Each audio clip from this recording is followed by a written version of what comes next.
Hey everybody, today I'm working on a 12 by 12 canvas and I'm going to be doing another video on the Chameleon cell technique, and I'm going to be using some leftover colors that I have, and of course you see I've got still got some of this yellow gold, and those are both from Liquitex, and it's iridescent bright gold mixed with the yellow medium.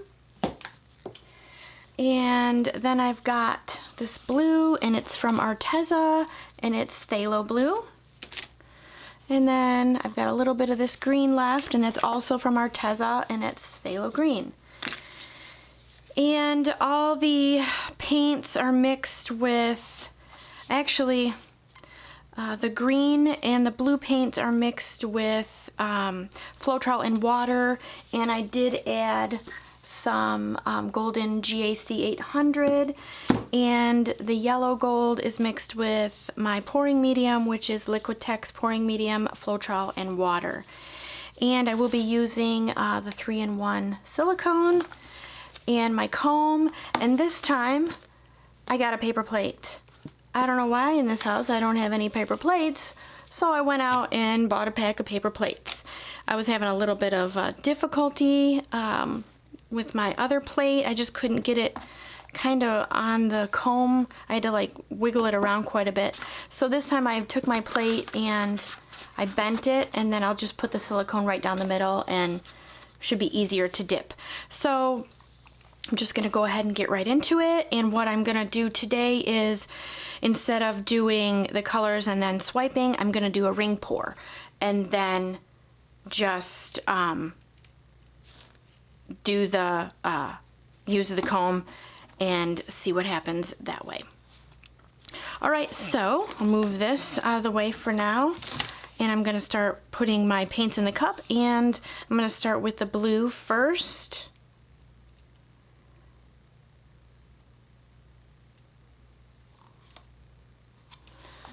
Okay, and then I'll put some of this really pretty yellow gold. Eventually I might get it all used up.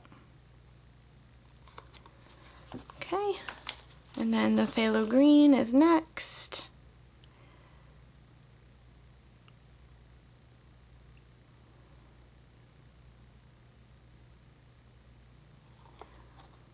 All right. And I don't want to put too much. I want to make sure that it's not too thick. So we'll see what happens. So I'm just going to go ahead and start with the ring pour. So here we go.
Okay guys, so I'll take you in for a close-up.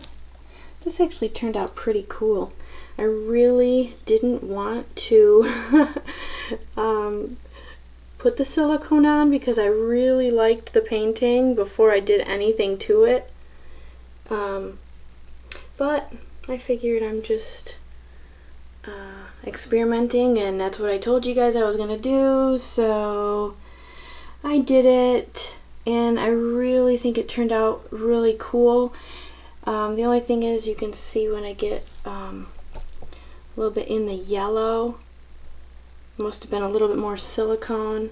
I'm not sure why only the yellow, if it's thinner right through there, but you can see the canvas a little bit more. But other than that, I think it looks really cool. So I'm gonna let it dry and then I'll be back. Alright? Stay tuned. Okay guys, so the painting is all dry and I'll take you in for a close-up. This one actually turned out really good. It's probably the best out of the three. I did go ahead and fill in some of those yellow areas where the silicone, I think there was a little much and it was down to the canvas. So you can see I fixed those, and I'm starting to get a little bit more uniform rows. So that's really good. And I only got a couple of spots where I got a couple divots. I think right there is a couple, but there's only like a handful, so that's quite a bit better than my first two. And this one, it did dry quite a bit darker. Once I seal it, those colors will pop, but I'm super happy with this one. It's the best one out of the three so far. Alright, so thank you guys for watching. Don't forget to like this video, subscribe to my channel, check out my links in my description, and have a great day.